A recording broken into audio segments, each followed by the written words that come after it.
BLM, Kerala, Tamil Nadu, Pondicherry. CPM സംസ്ഥാന secretary MV ഗോവിന്ദനെതിരെ തളിപ്പറമ്പിലും പയ്യന്നൂരിലും വിമതരായ മത്സരിച്ച് വിജയിച്ച TK ഗോവിന്ദനും V കുഞ്ഞികൃഷ്ണനും രംഗത്തെത്തി.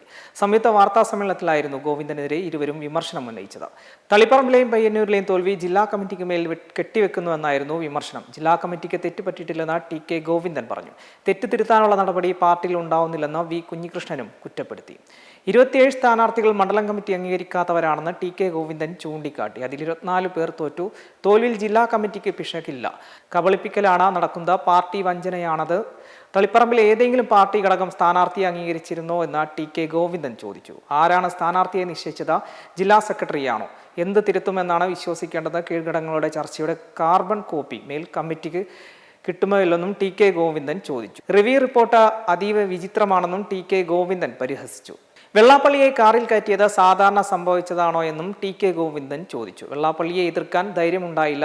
മതേതര മനസ്സിനെ വ്രണപ്പെടുത്തുന്ന നിലപാടായിരുന്നു അത്. ആഗോള അയ്യപ്പ സംഗമത്തിൽ യോഗി ആദിത്യനാഥിന്റെ സന്ദേശം വായിച്ചത് തിരിച്ചടിയായി.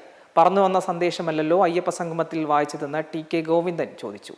ഡീലിന്റെ ഭാഗമാണ് ലാവ്ലിൻ കേസും വീണയ്ക്കെതിരായ കേസും നീണ്ടുപോകുന്നതെന്നാണ് തങ്ങൾ വിശ്വസിക്കുന്നത്. തിരുത്തൽ തയ്യാറാണെങ്കിൽ യഥാർത്ഥ വിമർശനം കേൾക്കാൻ തയ്യാറാകണം. അതിന് പരിഹാരം കാണണം. സത്യസന്ധമായ വിലയിരുത്തൽ നടത്തണം. അത് നടന്നില്ലെന്നാണ് റിവ്യൂ റിപ്പോർട്ടിലൂടെ മനസ്സിലാകുന്നതെന്നും TK ഗോവിന്ദൻ പറഞ്ഞു. ഉൾപാർട്ടി ജനാധിപത്യത്തിന്റെ ഭാഗമായ അഭിപ്രായം മാനിക്കുന്നില്ലെങ്കിൽ പിന്നെ എന്താണ് പ്രയോജനമെന്ന് കുഞ്ഞികൃഷ്ണനും വിമർശിച്ചു. എതിർപ്പ് ഉയർന്ന സ്ഥാനാർത്ഥികളെ മാറ്റാൻ നേതൃത്വം തയ്യാറാവണം.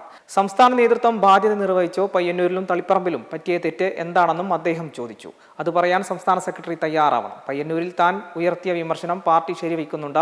ഉൾപാർട്ടി ജനാധിപത്യത്തിന് വില കൽപ്പിക്കാത്ത പാർട്ടിയായി CPM മാറിയെന്നും കുഞ്ഞികൃഷ്ണൻ കുറ്റപ്പെടുത്തി. കേരളത്തിലെ 140 മണ്ഡലങ്ങളിലും മത്സരിച്ചത് ഒറ്റ സ്ഥാനാർത്ഥിയുള്ളൂ. അത് പിണറായി വിജയനാണ്. അത് അമ്പേ പരാജയമായിരുന്നു. 3 തവണ തെറ്റ് തിരുത്തൽ രേഖ അവതരിപ്പിച്ചു. ഒരു കാര്യം നടപ്പാക്കിയില്ല. തെറ്റ് ചെയ്യുന്ന നേതാക്കൾ കീഴ്ഘടകങ്ങളിൽ തെറ്റ് തിരുത്താനുള്ള കാര്യങ്ങൾ വിശദീകരിക്കുന്നു. കണ്ണിൽ പൊടിയിടാനുള്ള വിദ്യ മാത്രമാണിത്. പൊതുജനം അഭിപ്രായം തേടുന്നത് ജനങ്ങളെ കബളിപ്പിക്കലാണ്. പാർട്ടിയിൽ ഉയർന്നു വന്ന അഭിപ്രായം പോലും പരിഗണിക്കപ്പെട്ടിട്ടില്ല. ജില്ലാ കമ്മിറ്റിയിൽ നിർദ്ദേശം വെച്ചത് ജില്ലാ സെക്രട്ടറിയാണ്. അവിടെ സ്വന്തം അഭിപ്രായമല്ല ആവശ്യം. കമ്മിറ്റിയിലെ സ്ഥാനാർത്ഥി ചർച്ച നാടകമാണെന്നും V കുഞ്ഞികൃഷ്ണൻ പറഞ്ഞു. അതേസമയം VC നിയമനത്തിൽ സമവായമുണ്ടാക്കിയിട്ടുണ്ട്. PM ശ്രീയിൽ ഒപ്പുവെച്ചത് ആരോട് ചോദിച്ചാണെന്നും അക്കാര്യത്തിൽ BJPയുമായി ഡീൽ ഉണ്ടാക്കിയെന്നാണ് ജനങ്ങൾ വിശ്വസിക്കുന്നതെന്നും കുഞ്ഞികൃഷ്ണൻ കൂട്ടിച്ചേർത്തു. മെമ്പർമാരുടെ നിക്ഷേപങ്ങൾക്ക് ഉയർന്ന ലാഭവിഹിതം നൽകുന്ന കേന്ദ്ര സർക്കാർ സഹകരണ registered society Bharat Lajna multi state housing cooperative society limited.